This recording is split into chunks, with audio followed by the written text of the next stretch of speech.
যে কোনো দেশের শাসন ব্যবস্থায় যখন ঘুণে ধরে এবং সমাজে একদিকে চলে দমন পীড়ন, অন্যদিকে চলে চাটুকারিতা আর তোষণ নীতি, তখন সে দেশ হয়ে ওঠে লুটতরাজের এক স্বর্গরাজ্য। ফ্যাসিবাদী শাসকেরা এই অবস্থার সুযোগ গ্রহণ করে দেশের ব্যাংক, বিমা সহ সব রকমের ব্যবসা বাণিজ্যকে মুষ্টিমেয় লোকের এবং পারিবারিক সদস্যদের জন্য লোপাট করার সুযোগ করে দেয়।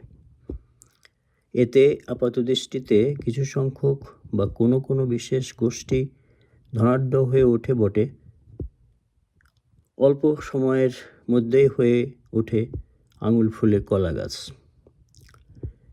অগণিত সাধারণ মানুষের দারিদ্র্যের হার ক্রমান্বয়ে বাড়তে থাকে, ধনীরা হয়ে ওঠে ধনকুবের, মধ্যবিত্তরা পরিণত হয় মধ্যবিত্তে, আর নিম্নবিত্তরা হয়ে পড়ে বিত্তহীন।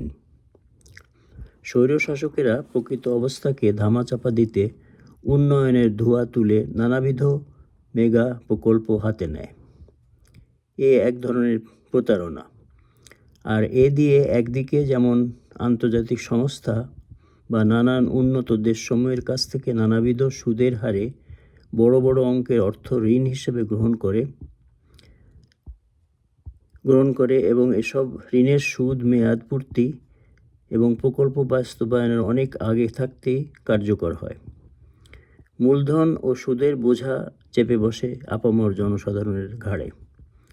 এদেশের জনগণ অতীতে মহাজনী ঋণের ঝাল হাড়ে হাড়ে টের পেলেও আন্তর্জাতিক দাতা সংস্থা যেমন বিশ্বব্যাংক, এশীয় উন্নয়ন ব্যাংক, ইউরোপীয় ইউনিয়ন, জাইকা, ইউএনডিপি, ইউএনএফপিআই ইত্যাদি এবং আন্তর্জাতিক ধনাঢ্য দেশসমূহ যেমন চীন, আমেরিকা, জাপান, যুক্তরাজ্য, ভারত সহ ইউরোপের অনেক দেশই আমাদের মতো দরিদ্র, উন্নয়ন ও অগ্রগতিতে পিছিয়ে পড়া দেশগুলোকে আর্থিক এবং টেকনিক্যাল সাহায্য সহযোগিতার হাত বাড়িয়ে দেয়। কিন্তু প্রচ্ছন্নভাবে এরাও সেই মহাজনী ঋণ বা সুদের ব্যবসাতেই নিয়োজিত। এসব ঋণের মধ্যে অবশ্য কিছু খয়রাতি অনুদান থাকলেও অধিকাংশই উঁচু চক্রবৃদ্ধি হারে সুদযুক্ত ঋণ। গুগল খুঁজে জানা যায় যে হাসিনা শাসনের দীর্ঘকালীন একনায়কতন্ত্র চলার সময়ে বিভিন্ন অবকাঠামো তথা পদ্মা সেতু, মেট্রো রেল প্রভৃতি নির্মাণে বৈদেশিক ঋণের পরিমাণ দাঁড়িয়েছিল 68.33 বিলিয়ন ইউএস ডলার। 2024 সালে বাংলাদেশে মাথাপিছু জনগণের ঘাড়ে ঋণের পরিমাণ দাঁড়িয়েছে 606.50 ডলার, যা বাংলাদেশ টাকায় 70 থেকে 80 হাজারের মতো। চুক্তি মোতাবেক মেয়াদকালীন সুদ ও মূলধন পরিশোধ করতে না পারলে এ দায় দেনার পরিমাণ চক্রবৃদ্ধি হারে বাড়তে থাকবে। এতে করে এসব মেগা প্রকল্প বাস্তবায়নের সুফল কতটা বয়ে আনবে তা কেবল ভবিষ্যতে বলে দেবে। ঋণের দায়ে জর্জরিত হয়ে শেষ পর্যন্ত দেশের স্বাধীনতা, সার্বভৌমত্ব বিসর্জন না দিতে হয় আফ্রিকার অনেক দেশের মতো। অন্যদিকে ফ্যাসিবাদী শাসকের চাটুকার দেশীয় সব দোসররা রাষ্ট্রীয় পৃষ্ঠপোষকতায় পুকুর চুরির সুযোগ গ্রহণ করে। তা না হলে এসব মেগা প্রকল্পের মেয়াদ বৃদ্ধি এবং বারংবার বাজেট বরাদ্দ পুনঃপ্রাক্কলন করা হতো না। এতে করে প্রকল্প ব্যয় দ্বিগুণ থেকে কোনো ক্ষেত্রে 3 গুণ কিংবা 4 গুণ পর্যন্ত বেড়ে যায়। দেশীয় লুটেরা ও মুদ্রা পাচারকারীরা, বিশেষ করে দেশবিরোধী তথাকথিত ব্যবসায়ী যেমন সালমান এফ রহমান, আজিজ খান সহ অসংখ্য দুর্নীতিবাজ নাটের গুরু যেমন পিকে হালদার, সজীব ওয়াজেদ জয়, ফজলে নূর তাপস, শেখ রেহানা, তারেক সিদ্দিক, সাইফুজ্জামান চৌধুরী, সাংবাদিক নাইমুল ইসলাম খান, সুভাষ সিংহ রায়, মুন্নি সাহা, বেনজির আহমেদ, খন্দকার নজরুল ইসলাম সহ অনেক নামি দামি আমলাদের সুবিধার্থে বাংলাদেশি জনগণের আমানতকৃত অর্থ সরকারি, আধা সরকারি এবং বেসরকারি ব্যাংকসমূহ থেকে নামসর্বস্ব ভুয়া প্রকল্পের মাধ্যমে লোপাট করার এক অনন্য উদাহরণ সৃষ্টি করা হয়েছে এই গরিব দেশে। এমন লুটেরা দস্যুদের মূল লক্ষ্যই ছিল বাংলাদেশকে অর্থনৈতিকভাবে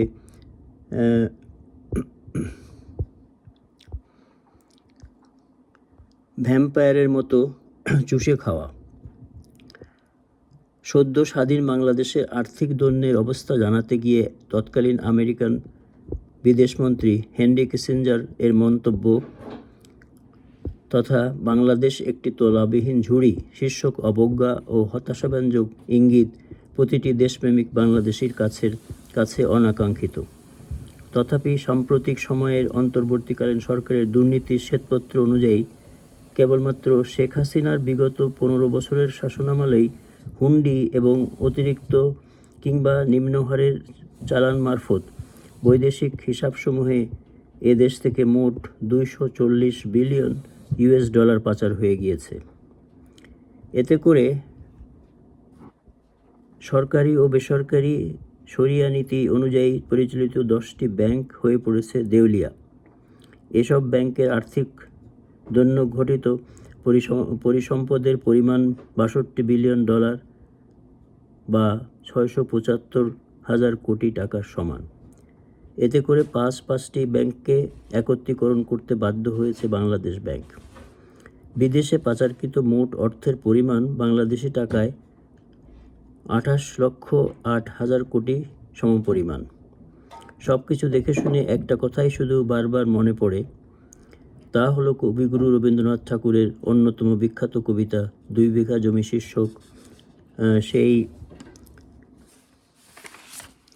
প্রখ্যাত পংক্তিদ্বয়। এ জগতে হায় সেই বেশি চায়, আসে যার ভুরি ভুরি, রাজার হস্ত করে সমস্ত, কাঙালের ধন চুরি।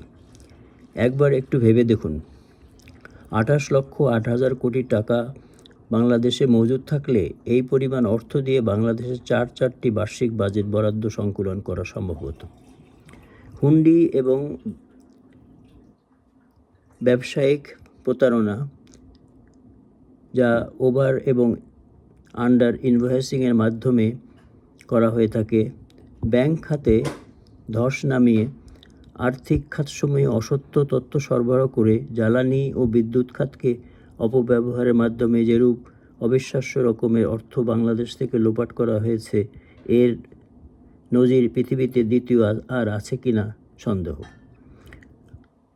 আর ডক্টর দেবপ্রিয় ভট্টাচার্যের চূড়ান্ত সিদ্ধান্ত হলো যে আমাদের দেশে একান্ত সহযোগীদের পুঁজিবাদকে পরিণত করা হয়েছে চোরতন্ত্রে। এই উদ্যোগকে ত্বরান্বিত করেছে রাষ্ট্রীয়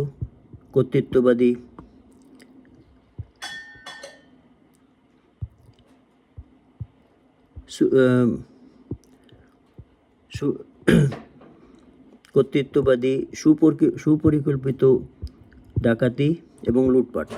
কোনো রাষ্ট্রকে অর্থনৈতিকভাবে পঙ্গু রাষ্ট্রে পরিণত করতে প্রথমত আর্থিক খাতসমূহের নীতি নির্ধারক কর্মকর্তাদেরকে লুটেরা দলে অন্তর্ভুক্ত করা লাগে।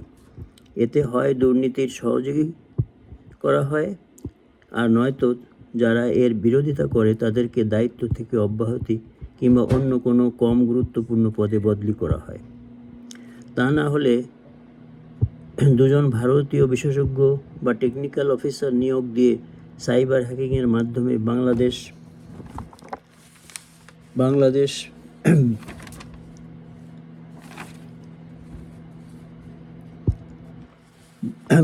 ব্যাংকের রিজার্ভ চুরি ও পাচারের ব্যবস্থা করা হয় সুপরিকল্পিতভাবে। উদাহরণস্বরূপ, বাংলাদেশ ব্যাংকের আন্তর্জাতিক শাখা তথা নিউ ইয়র্ক উইং থেকে বিশাল অঙ্কের বৈদেশিক রিজার্ভ লোপাট করার ঘটনা হয়তো সবার মনে আছে। এসব ব্যাংক ডাকাতি, লুটতরাজ আর মানি লন্ডারিংয়ের মূল লক্ষ্য উদ্দেশ্য আসলে কী, তা কি কেউ একটু শান্ত মাথায় ভেবে দেখেছেন? বাংলাদেশের মতো একটা উন্নয়নশীল দরিদ্র দেশের সীমিত রাষ্ট্রীয় সম্পদকে মুষ্টিমেয় কতিপয় তথাকথিত দুর্নীতিবাজ রাজনীতিবিদ, ব্যবসায়ী, আমলা এবং তাবেদার সুবিধাভোগীদেরকে রাতারাতি অলিগার্ক বা ধনাঢ্য বানিয়ে তোলার অপচেষ্টা নয় তো? কোটি কোটি দরিদ্র, হতদরিদ্র, বিত্তহীন, ভূমিহীন জনগণকে উপজীব্য করে তাদের কল্যাণ ও উন্নয়নের লক্ষ্যে মেগা প্রকল্প হাতে নিয়ে মেগা ডাকাতি ও মেগা দুর্নীতি করা হয়েছে আপামর জনগণকে প্রতারণার ফাঁদে ফেলে। আসল উদ্দেশ্য ছিল ফ্যাসিবাদী হাসিনা সরকারের বহুল কাঙ্ক্ষিত ও অন্তরের লালিত স্বপ্ন বাস্তবায়ন। আর এই মোক্ষম ও অন্তিম লক্ষ্য ও উদ্দেশ্যটা ছিল বাংলাদেশকে একটা তলাবিহীন ঝুড়ি বা অর্থনৈতিকভাবে দেউলিয়া বা ব্যর্থ রাষ্ট্রে পরিণত করা। আর এই লক্ষ্য অর্জিত হলেই আমাদের পার্শ্ববর্তী তথাকথিত বন্ধুরাষ্ট্র ভারত আমাদেরকে অর্থনৈতিকভাবে মুক্তি দেওয়ার সুযোগ নিয়ে তাদের আজন্ম লালিত স্বপ্ন অখণ্ড ভারতে পরিণত করতে সক্ষম হতো।